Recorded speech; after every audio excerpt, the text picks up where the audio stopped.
നമുക്ക് ദൈവത്തോട് പ്രാർത്ഥിക്കാം. ലോകത്തിന്റെ അന്ധതയിലൂടെ സഞ്ചരിച്ച മനുഷ്യൻ യേശു കർത്താവിനെ കണ്ടെത്തിയതിനാൽ, യേശു കർത്താവിന്റെ സ്പർശനം അനുഭവിച്ചതിനാൽ ജീവിതത്തിൽ വെളിച്ചം സംഭവിച്ചുവെങ്കിൽ, ഇന്ന് രാത്രിയിലും ഈ സന്ദേശം കേട്ടുകൊണ്ടിരിക്കുമ്പോൾ നമ്മുടെ ജീവിതയാത്രയിൽ അന്ധകാരത്തിലൂടെ നാം സഞ്ചരിക്കുന്ന വ്യക്തികളായിരിക്കാം, ഇരുളിന്റെ അനുഭവങ്ങളിലൂടെ കടന്നു പോകുന്നവരായിരിക്കാം, നാളെ പറ്റി പ്രതീക്ഷകൾ അസ്തമിച്ച അനുഭവത്തിലൂടെ കടന്നു പോകുന്നവരായിരിക്കാം. എന്നാൽ ഈ രാത്രിയിലും ഈ ദൈവവചനം ദൈവസഭയ്ക്ക് കൈമാറുമ്പോൾ ഒരു കാര്യം ഉറപ്പാണ്: ജീവിതത്തിൽ പ്രകാശം നൽകുവാൻ കഴിയുന്ന ദൈവം, ജീവിതത്തിൽ വെളിച്ചം നൽകുവാൻ കഴിയുന്ന ദൈവം, ജീവിതത്തിൽ പ്രതീക്ഷകൾ നൽകുവാൻ കഴിയുന്ന ദൈവം ഈ രാത്രിയിൽ വിശ്വസിക്കുവാൻ തയ്യാറാണെങ്കിൽ ആ ദൈവത്തിന്റെ മഹത്വം കുരുടനായ മനുഷ്യനിൽ മാത്രമല്ല, വിശ്വസിക്കുന്ന എന്നിലും നിങ്ങളിലും വെളിപ്പെടുവാനായിട്ടിടയായി തീരും. ഈ ലോകം അന്ധകാരത്തെ സമ്മാനിക്കുമ്പോൾ, ഈ ലോകം സമാധാനത്തിനു പകരം ജീവിതത്തിൽ ഹല്ലേലൂയ പ്രശ്നങ്ങളെ സമ്മാനിക്കുമ്പോൾ, അതിൽ നിന്ന് വ്യത്യസ്തമായി ലോകത്തിന്റെ വെളിച്ചമാകുന്നു എന്ന് പറഞ്ഞവൻ, ലോകത്തിന്റെ രക്ഷയാകുന്നു എന്ന് പറഞ്ഞവൻ, ഞാൻ തന്നെ വഴിയും സത്യവും ജീവനുമാകുന്നു എന്ന് പറഞ്ഞവൻ, എന്നിൽ വിശ്വസിക്കുന്നവൻ നിത്യജീവനിലേക്ക് കടക്കുമെന്ന് പറഞ്ഞവൻ, ഞാൻ തന്നെ വാതിലാകുന്നു എന്ന് പറഞ്ഞവൻ ഈ രാത്രിയിൽ മറന്നു പോകരുത്. ജീവിതത്തിൽ എല്ലാ പ്രതീക്ഷകളും അസ്തമിച്ചു നിൽക്കുമ്പോൾ, എല്ലാ സ്വപ്നങ്ങളും അസ്തമിച്ചു നിൽക്കുമ്പോൾ, ജീവിതത്തിൽ അർത്ഥശൂന്യമായ അനുഭവത്തിൽ നിൽക്കുമ്പോൾ, വെളിച്ചമായവൻ, വാതിലായവൻ, ആൻസർ ആയവൻ, ജീവിതത്തിൽ മറുപടിയായവൻ ഈ രാത്രിയിൽ വെളിച്ചമായി ദൈവവചനത്തിലൂടെ നമ്മളിലും പ്രകാശിപ്പാൻ തക്കവണ്ണം നമുക്ക് ദൈവത്തോട് ആത്മാർത്ഥമായിട്ട് പ്രാർത്ഥിക്കാം. കുരുടൻ വിശ്വസിപ്പാനായിട്ട് ഇടയായി തീർന്നു, അവൻ അനുസരിപ്പാനായിട്ട് ഇടയായി തീർന്നു. അവന്റെ മുമ്പിൽ ലോകം പല ഓപ്ഷൻ നൽകിയെങ്കിലും ഇതുവരെ ജീവിതത്തിൽ വെളിച്ചത്തിനുള്ള ഓപ്ഷൻ നൽകാതെ വണ്ണം അവനെ ഇതുവരെയും ഇരക്കുന്നവനായി കണ്ട ജനത്തിന്റെ നടുവിൽ 8ാം വാക്യം നാം അങ്ങനെയാ വായിക്കുന്നത്: അയൽക്കാരും അവനെ മുമ്പേ ഇരക്കുന്നവനുമായി കണ്ടവരും. അങ്ങനെയുള്ള സമൂഹത്തിന്റെ നടുവിൽ നിന്ന് ഇതുവരെ നമ്മെ പറ്റിയുള്ള കാഴ്ചപ്പാട്, ഇതുവരെ നമ്മെ പറ്റിയുള്ള അഡ്രസ്, ഇതുവരെ നമ്മെ പറ്റിയുള്ള സങ്കല്പം, അതിനപ്പുറത്തായിട്ട് ജീവിതത്തിൽ വെളിച്ചം വീശുവാൻ കഴിയുന്ന ദൈവം ജീവിതത്തിൽ വെളിച്ചത്തെ നൽകി കഴിഞ്ഞാൽ അഡ്രസ്സിനെ മാറ്റുവാൻ എന്റെ ദൈവത്തിന് കഴിയും, സ്റ്റാറ്റസിനെ മാറ്റുവാൻ എന്റെ ദൈവത്തിന് കഴിയും, ഡെസ്റ്റിനേഷനെ മാറ്റുവാൻ എന്റെ ദൈവത്തിന് കഴിയും, കാഴ്ചപ്പാടിനെ മാറ്റുവാൻ എന്റെ ദൈവത്തിന് കഴിയും. അവിടെ വെച്ച് അവസാനിച്ചില്ല. ആ മനുഷ്യൻ അതുവരെ നിരങ്ങിയും ഇരുന്നും എണ്ണിച്ചും ലക്ഷ്യസ്ഥാനത്ത് എത്തിയ മനുഷ്യൻ, സമയം ഒത്തിരി എടുത്ത മനുഷ്യൻ, അന്ധകാരത്തിന്റെ പടുകുഴിയിൽ പലപ്പോഴും തപ്പിത്തടഞ്ഞ മനുഷ്യൻ, എന്നാൽ ജീവിതത്തിൽ വെളിച്ചം വീശിയപ്പോൾ, ജീവിതത്തിൽ കാണേണ്ടുന്നവനെ കാണേണ്ടുന്ന സമയത്ത് കാണേണ്ടുന്നത് പോലെ കണ്ടപ്പോൾ, ജീവിതത്തിൽ പ്രകാശമായി അവന്റെ ജീവിതം വെളിപ്പെട്ടപ്പോൾ, ഇതുവരെ ഇല്ലാത്ത വേഗത അവന്റെ ലൈഫിൽ വെളിപ്പെടുവാനായിട്ടിടയായി തീർന്നു. എന്തായിരുന്നു ആ വേഗത? ഇതുവരെ ഇഴഞ്ഞു പോയവനാ, ഇതുവരെ പതിയെ പതിയെ അപകടത്തെ മണത്ത് മുമ്പിലുള്ള പ്രതിസന്ധിയെ സ്പർശനത്തിലൂടെ തിരിച്ചറിഞ്ഞ് സഞ്ചരിച്ചു കൊണ്ടിരുന്ന മനുഷ്യനാ. എന്നാൽ ജീവിതത്തിൽ വെളിച്ചം വീശിയപ്പോൾ, ജീവിതത്തിൽ കാഴ്ച ലഭിച്ചപ്പോൾ അവന്റെ വേഗതയ്ക്ക് വർധനവ് ഉണ്ടാകുവാനായിട്ട് ഇടയായി തീർന്നു. എന്തുകൊണ്ട് രാത്രിയിൽ ഈ സന്ദേശത്തെ കൈമാറുന്നതെന്നറിയാമോ? എപ്പോഴാണോ ദൈവത്തിന്റെ വചനം വെളിച്ചമായി നമ്മിൽ വെളിപ്പെടുന്നത്, ഇതുവരെ നീ സഞ്ചരിച്ചതുപോലെയല്ല, ഇതുവരെ നീ ചിന്തിച്ചതുപോലെയല്ല, അതിവേഗത്തിൽ ഹല്ലേലൂയ ലക്ഷ്യത്തിലേക്ക് കടക്കുവാൻ തക്കവണ്ണം ഈ ദൈവവചനം ഒരു നിമിത്തമായി തീരുവാനായിട്ടിടയായി തീരും. ഈ രാത്രി വിശ്വസിപ്പാനായിട്ട് കഴിയുന്നുണ്ടോ? ഇന്ന് രാത്രി ദൈവത്തോട് പ്രാർത്ഥിപ്പാനായിട്ട് കഴിയുന്നുണ്ടോ? ഇതുവരെ 1 വർഷം കൊണ്ട് നേടിയ അനുഭവം, ഇതുവരെ 10 വർഷം കൊണ്ട് നേടിയ അനുഭവം പറ. ദൈവവചനത്തിൽ നിന്നുള്ള ആ കാഴ്ച എന്നിൽ വെളിപ്പെടുമ്പോൾ, ദൈവവചനത്തെ പറ്റിയുള്ള മർമ്മങ്ങളുടെ തിരിച്ചറിവ് എന്നിൽ വെളിപ്പെടുമ്പോൾ, ആ വേഗത എന്നിൽ വർദ്ധിക്കും, ആ വേഗത എന്നിൽ വർദ്ധിക്കും. കർത്താവിനുള്ള സന്തോഷമാ ദൈവസഭയുടെ ബലം.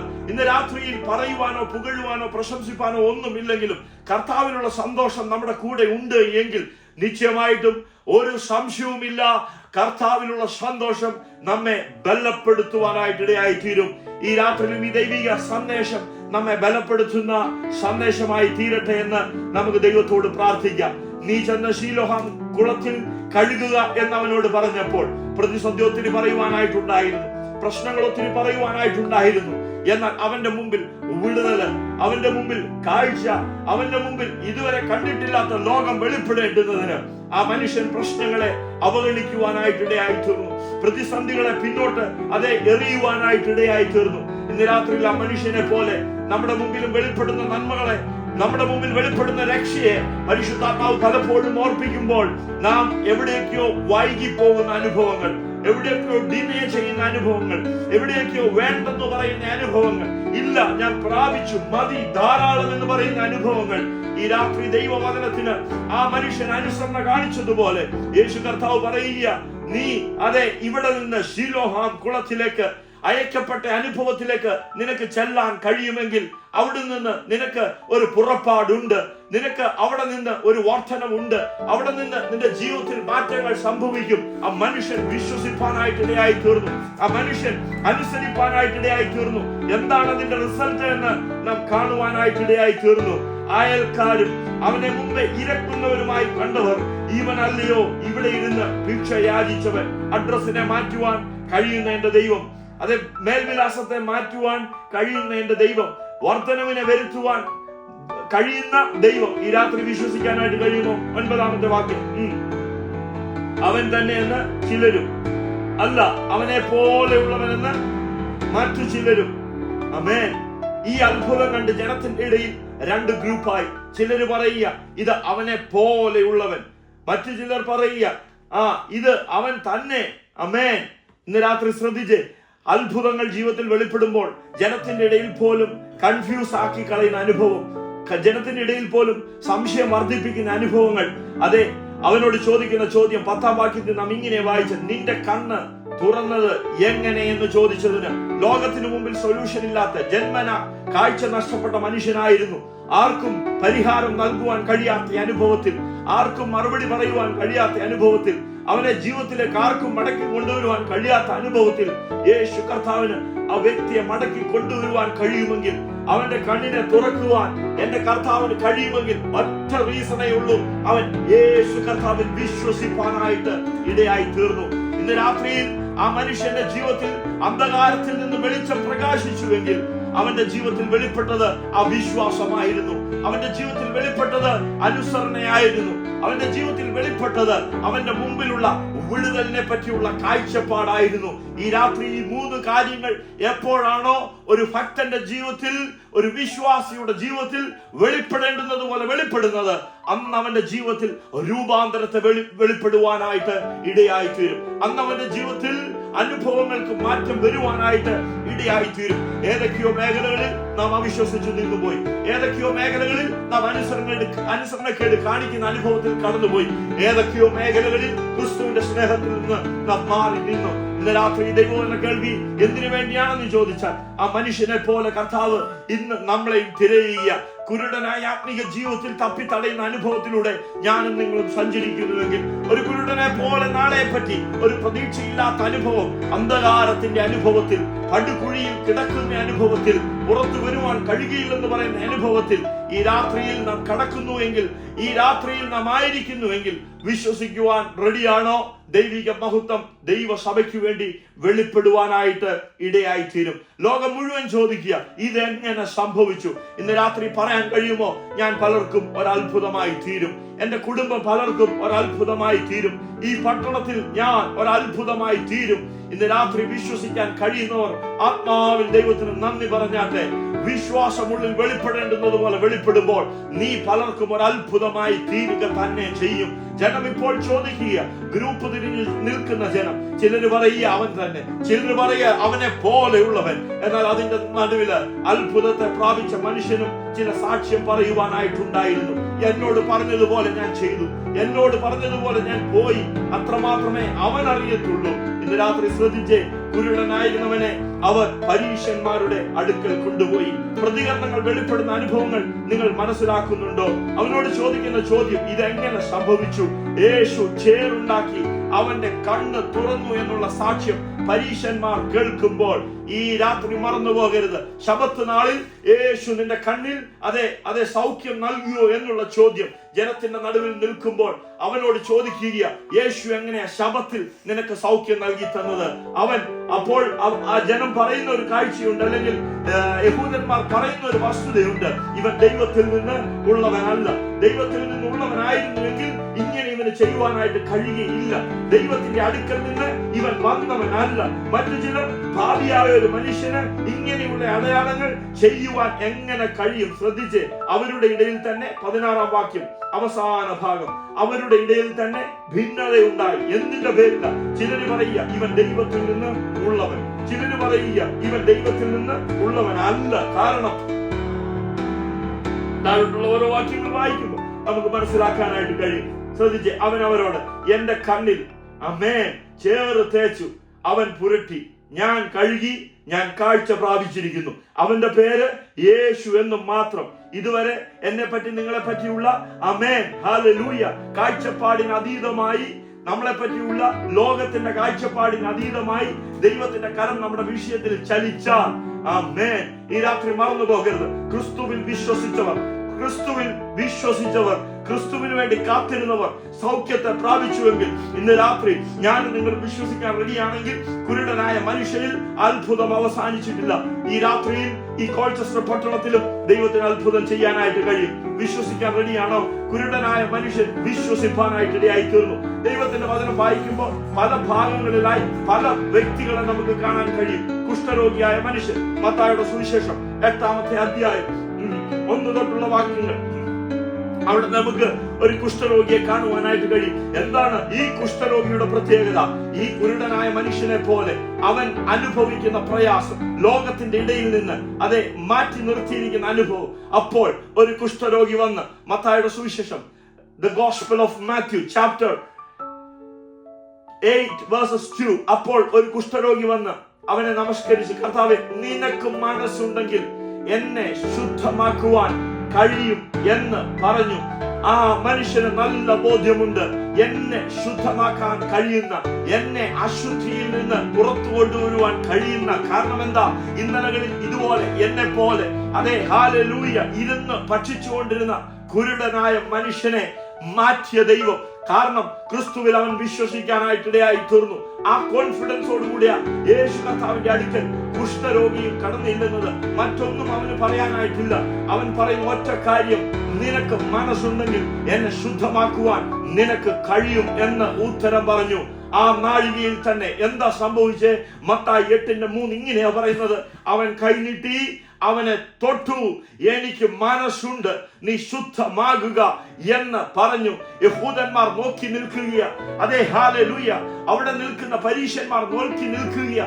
ഈ ശബത്ത് നാളിൽ ഇവൻ എങ്ങനെ മനുഷ്യനെ സൗഖ്യമാക്കുവാൻ കഴിയും? ഇന്ന് രാത്രിയിൽ ദൈവത്തെ തിരിച്ചറിയാൻ കഴിയുമെങ്കിൽ, ദൈവ സ്നേഹത്തെ നിനക്ക് മനസ്സിലാക്കാൻ കഴിയുമെങ്കിൽ, ക്രിസ്തുവിനെ നിനക്ക് വിശ്വസിക്കുന്നത് പോലെ വിശ്വസിപ്പാൻ കഴിയുമെങ്കിൽ, നിശ്ചയമായിട്ടും അവന് ഇന്ന് രാത്രിയിലും മനസ്സുണ്ട് കേട്ടോ.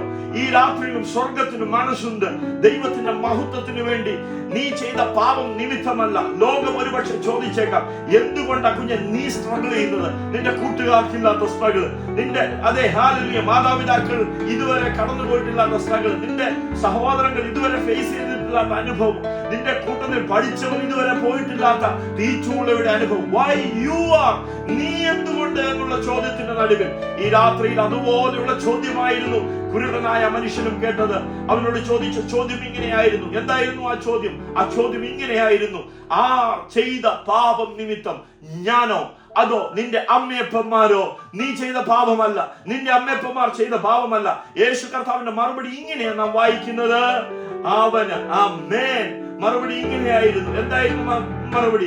ഇത് ദൈവത്തിന് പ്രവർത്തിക്കാനായിട്ടുള്ള സമയം, ഇത് ദൈവത്തിന്റെ മഹത്വം വെളിപ്പെടുവാനായിട്ടുള്ള സമയം, ഇത് ദൈവത്തിന്റെ പ്രവൃത്തി എന്നിലും നിങ്ങളിലും അതെ മാനിഫെസ്റ്റ് ചെയ്യുവാനായിട്ടുള്ള സമയം. This is the time. ഈ രാത്രി വിശ്വസിക്കാനായിട്ട് കഴിയുമോ? ഇന്ന് രാത്രി വിശ്വസിക്കാനായിട്ട് കഴിയുമോ? ഇന്ന് രാത്രി എത്ര പേർക്ക് വിശ്വസിക്കാൻ കഴിയും? ക്രിസ്തുവിൽ വിശ്വസിച്ച് സൗഖ്യം പ്രാപിച്ച ആ കുഷ്ഠരോഗിയെ പോലെ, ആ കുരുടനെ പോലെ, ആ പള്ളി പ്രമാണിയെ പോലെ, ആ ശതാധിപനെ പോലെ, ആ ദീനക്കാരനെ പോലെ ആ കൂട്ടത്തിൽ എന്റെ നിങ്ങളുടെ പേര് വെളിപ്പെടുവാൻ സ്വർഗം ആഗ്രഹിക്കുന്നുണ്ട് കേട്ടോ. ഇന്ന് രാത്രി നീ സാധാരണ ഒരു വിശ്വാസിയായിട്ട് സാധാരണഗതിയിൽ ഒരു ജീവിതം ജീവിച്ച് അവസാനിപ്പിക്കാനായിട്ടല്ല. ദൈവത്തിന്റെ വചനം ഇങ്ങനെയാ വിളിച്ചു പറയുന്നത്, മോഷ്ടിക്കുവാനും അറുക്കുവാനും മുടിക്കുവാനും അല്ലാതെ കള്ളൻ വരുന്നില്ല എന്ന ദൈവത്തിന്റെ വചനം. ദൈവം അതെ വന്നത് എന്തിനു വേണ്ടിയാണെന്നറിയാമോ? ജീവൻ ഉണ്ടാകുവാനും സമൃദ്ധിയായി ഉണ്ടാകുവാനും നിങ്ങളുടെ അടുക്കൽ ഞാൻ വന്നിരിക്കുന്നു. കള്ളൻ മോഷ്ടിക്കുവാനും അറുക്കുവാനും മുടിക്കുവാനും ഇല്ലാതാക്കുവാനും വരുമ്പോൾ സമൃദ്ധമായ ജീവൻ ഉണ്ടാകുവാൻ തക്കവണ്ണം ഈ രാത്രിയിൽ നമ്മുടെ ഇടയിൽ കടന്നു വന്ന ഈ ദൈവത്തിന്റെ വചനത്തെ വിശ്വസിക്കുന്നതുപോലെ വിശ്വസിക്കാൻ കഴിഞ്ഞാൽ അന്ധകാരത്തിൽ നിന്ന് അത്ഭുത പ്രകാശത്തിലേക്ക് വിളിച്ചവന്റെ സൽഗുണങ്ങളെ ഘോഷിപ്പാൻ തക്കവണ്ണം കർത്താവ് ഈ ദിവസങ്ങളിൽ ദൈവസഭയെ നയിക്കുമെന്നുള്ള കാര്യത്തിൽ ഒരു സംശയവുമില്ല. ഈ രാത്രി പ്രാർത്ഥിക്കാനായിട്ട് കഴിയുമോ? അവൻ കാഴ്ച പ്രാപിച്ചത് എങ്ങനെയെന്ന് പരീശന്മാർ അവനോട് ചോദിച്ചു. അവൻ അവരോട്, അവൻ എന്റെ കണ്ണിന്മേൽ ചേറ് തേച്ചു, അതിന്റെ നടുവിൽ അവന് മറച്ചു വെക്കാനായിട്ടൊന്നുമില്ല.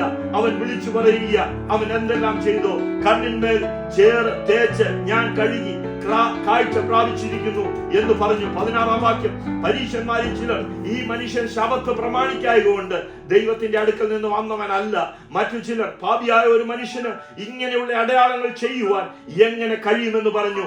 അങ്ങനെ അവരുടെ ഇടയിൽ ഒരു ഭിന്നതയുണ്ടായി. അവർ പിന്നെയും കുരുടനോട്, നിന്റെ കണ്ണ് തുറന്നതുകൊണ്ട് നീ അവനെ കുറിച്ച് എന്തു പറയുന്നു എന്ന് ചോദിച്ചതിന് അവൻ ഒരു പ്രവാചകൻ എന്ന് പറഞ്ഞു. ലോകത്തിന് വെളിപ്പെടാത്തത് അനുഭവം പ്രാപിച്ച മനുഷ്യൻ വിളിച്ചു പറയുക, ഇവൻ സാധാരണ ഒരു മനുഷ്യനല്ല, ഇവൻ ദൈവത്തിന്റെ പ്രവൃത്തിക്കായിട്ട് അയക്കപ്പെട്ടവനാ, ഇവന്റെ മേൽ ദൈവിക നിയോഗമുണ്ട്, ഇവന്റെ മേൽ പ്രവാചക ശുശ്രൂഷയുണ്ട്, ഇവന്റെ മേൽ കിടക്കുന്നത് സാധാരണ ഒരു മാൻഡിലല്ല. ഈ രാത്രി അങ്ങനെയുള്ള അനുഭവം പ്രാപിച്ചവർ ലോകം എന്തു പറഞ്ഞോട്ടെ? ലോകം പറഞ്ഞു, ഇവൻ ശബത്ത് നാളിൽ അത്ഭുതം ചെയ്യുന്നത് കൊണ്ട് ഇവൻ ദൈവത്തിൽ നിന്നുള്ളതല്ല, ഇവൻ ഉയരത്തിൽ നിന്നുള്ളവനല്ല. എന്നാൽ അയക്കപ്പെട്ടവനായി ശീലോഹാം കുളക്കടവിൽ ആ മനുഷ്യൻ നിൽക്കുമ്പോൾ അവന്റെ ലൈഫിൽ വെളിപ്പെട്ട വെളിച്ചം അവന്റെ ജീവിതത്തെ പ്രകാശിപ്പിച്ചു എങ്കിൽ ഇന്ന് രാത്രി കേട്ടുകൊണ്ടിരിക്കുന്ന ദൈവത്തിന്റെ വചനം അടഞ്ഞു കിടക്കുന്ന വാതിലുകൾ തുറക്കുന്ന ദൈവത്തിന്റെ വചനമായി തീരട്ടെ. മുമ്പിൽ വഴിയില്ല എന്ന് പറയുന്ന അനുഭവത്തിന്റെ നടുവിൽ ഉയരത്തിൽ നിന്ന് ദൈവം വഴി തുറക്കുന്ന രാത്രിയായി മാറട്ടെ. ഈ രാത്രി പ്രാർത്ഥിക്കാൻ കഴിയുമോ? നിങ്ങളായിരിക്കുന്ന ഭവനങ്ങളിൽ ഒരു നിമിഷം കണ്ണുകൾ അടച്ച് ദൈവത്തോടൊന്ന് പ്രാർത്ഥിച്ചാട്ടെ. ഈവൻ അത്ഭുതത്തെ പ്രാപിച്ചു എങ്കിൽ ഈ കുരുടനായ മനുഷ്യൻ, ഇതുവരെ ഭിക്ഷ യാചിച്ചു വിരന്നിരുന്ന മനുഷ്യൻ അത്ഭുതത്തെ പ്രാപിച്ചുവെങ്കിൽ എത്രയധികം ദൈവസഭയെ എന്റെ കർത്താവ് സ്നേഹിക്കുന്നുണ്ട്. ഇന്ന് രാത്രിയിൽ കുഷ്ഠരോഗിക്ക് വേണ്ടി മാത്രമല്ല, കുരുടനായ മനുഷ്യന് വേണ്ടി മാത്രമല്ല, നമുക്ക് വേണ്ടിയും അത്ഭുതങ്ങളെ ചെയ്യാൻ എന്റെ ദൈവത്തിന് കഴിയും. എന്റെ ദൈവത്തിന് കഴിയും. ഇത് ദൈവത്തിന് പ്രവർത്തിപ്പാനായിട്ടുള്ള സമയമാണ്. ജനത്തിന്റെ ഇടയിൽ ഭിന്നത ഉണ്ടാക്കുമാറ് അത്ഭുത പ്രവർത്തികൾ നാടെങ്ങും പരക്കുവാനായിട്ടിടയായി തീർന്നു. ജനം വിശ്വസിപ്പാനായിട്ടിടയായി തീർന്നു. അടയാളങ്ങൾ ഓരോന്നോരോന്നായി യേശു കർത്താവ് ജനങ്ങളുടെ ഇടയിൽ ചെയ്യുമ്പോഴും ഞാൻ അയക്കപ്പെട്ടവനായി വന്നു എന്നുള്ള സന്ദേശം, സ്വർഗീയ മഹിമകളെ വെടിഞ്ഞ് താഴെ ഭൂമിയിൽ അയക്കപ്പെട്ടവനായി വന്ന് പിതാവിന്റെ ഇഷ്ടം ചെയ്യുന്ന ഒരു പുത്രനെ ദൈവത്തിന്റെ വചനം വെളിപ്പെടുത്തുക. കാരണം വിശ്വസിച്ചവർ അത്ഭുതങ്ങളെ സ്വീകരിപ്പാനായിട്ടിടയായി തീർന്നു. വിശ്വസിച്ചവർ നിത്യജീവനെ പ്രാപിപ്പാനായിട്ട് ഇടയായി തീർന്നു. ദൈവപുത്രനായ ക്രിസ്തു എന്ന് നിങ്ങൾ വിശ്വസിക്കേണ്ടുന്നതിനും വിശ്വസിച്ചിട്ട് അവനിലൂടെ നിത്യജീവൻ പ്രാപിപ്പാൻ തക്കവണ്ണം ഈ വചനം ദൈവസഭയ്ക്ക് വേണ്ടി എഴുതപ്പെട്ടിരിക്കുന്നു. കണ്ണുകൾ അടയ്ക്കാം, ഒരുമിച്ച് നമുക്ക് ദൈവത്തോട് പ്രാർത്ഥിക്കാം. ഈ വചനം വിശ്വാസയോഗ്യമാകിയാൽ ആ മനുഷ്യന്റെ ലൈഫിലായി അത്ഭുതം ചെയ്ത ദൈവം എന്റെ ലൈഫിലും ഈ രാത്രി അത്ഭുതം ചെയ്യുമെന്ന് വിശ്വസിക്കുന്നവർ എല്ലാവരും ചേർന്ന് കണ്ണുകൾ അടച്ച് അല്പസമയം ദൈവസന്നിധിയിൽ പ്രാർത്ഥനയ്ക്കായിട്ട് തലങ്ങളെ വണങ്ങിക്കാട്ട് ഇന്ന് രാത്രി നമ്മൾ ഒരുമിച്ചായിരിക്കുന്ന നിമിഷങ്ങൾ നമുക്ക് ആത്മാർത്ഥമായിട്ട് ദൈവത്തോട് പ്രാർത്ഥിക്കാം. ദൈവസഭയെ ദൈവകരങ്ങളിൽ ഏൽപ്പിച്ച് നമുക്ക് പ്രാർത്ഥിക്കാം. കേൾക്കപ്പെട്ട വചനത്തെ ഏൽപ്പിച്ച് പ്രാർത്ഥിക്കാം. ഇന്ന് രാത്രിയിൽ പരിശുദ്ധാത്മാവ് ദൈവസഭയ്ക്ക് നൽകിയ ഈ ദൂത് എന്നോടും നിങ്ങളോടുമുള്ള വ്യക്തിപരമായ സന്ദേശവും കൂടെ ആയി തീരേണ്ടുന്നതിന് നമുക്ക് പ്രാർത്ഥിക്കാം. ആമേൻ. ആ വെളിച്ചം എന്റെ ലൈഫിൽ ഇന്ന് രാത്രി വെളിപ്പെടുന്ന രാത്രിയാ. പ്രാർത്ഥിക്കാൻ കഴിയുമോ? പ്രാർത്ഥിക്കാൻ കഴിയുമോ? കുരുടനായ മനുഷ്യൻ, നിനക്ക് മനസ്സുണ്ടെങ്കിൽ ഇന്ന് രാത്രി പ്രാർത്ഥിക്കാൻ കഴിയുമോ? പ്രാർത്ഥിക്കാൻ കഴിയുമോ? കർത്താവേ, നിനക്ക് എന്നെ നന്നായി അറിയാം. ആമേൻ. ഞാൻ എന്നെ മനസ്സിലാക്കുന്നതിൽ ഉപരിയായി എന്നെ മനസ്സിലാക്കുന്ന ഒരു സ്വർഗം നിന്റെ മനസ്സ് എനിക്ക് വേണ്ടി വെളിപ്പെടുത്തണമേ. നിന്റെ കരുണയുടെ മനസ്സ് എനിക്ക് വേണ്ടി വെളിപ്പെടുത്തണമേ. നിന്റെ വിശ്വസ്തതയുടെ മനസ്സ് എനിക്ക് വേണ്ടി വെളിപ്പെടുത്തണമേ. നിന്റെ ന്യായവിധിയുടെ മനസ്സ്, ഓ ഹല്ലേലൂയ, നഷ്ടപ്പെട്ട് ഞാൻ പോകുന്നവരുടെ കൂട്ടത്തിലല്ല, ലൂസാക്കി കളയുന്നവരുടെ കൂട്ടത്തിലല്ല. ഈ രാത്രി എന്നെ ദൈവകരങ്ങളിലേക്ക് ഏൽപ്പിക്കുന്നു. കർത്താവിന്റെ ദാസന്മാർ പ്രാർത്ഥന ലീഡ് ചെയ്യും. ഒരുമിച്ച് നമുക്ക് ദൈവത്തോട് പ്രാർത്ഥിക്കാം.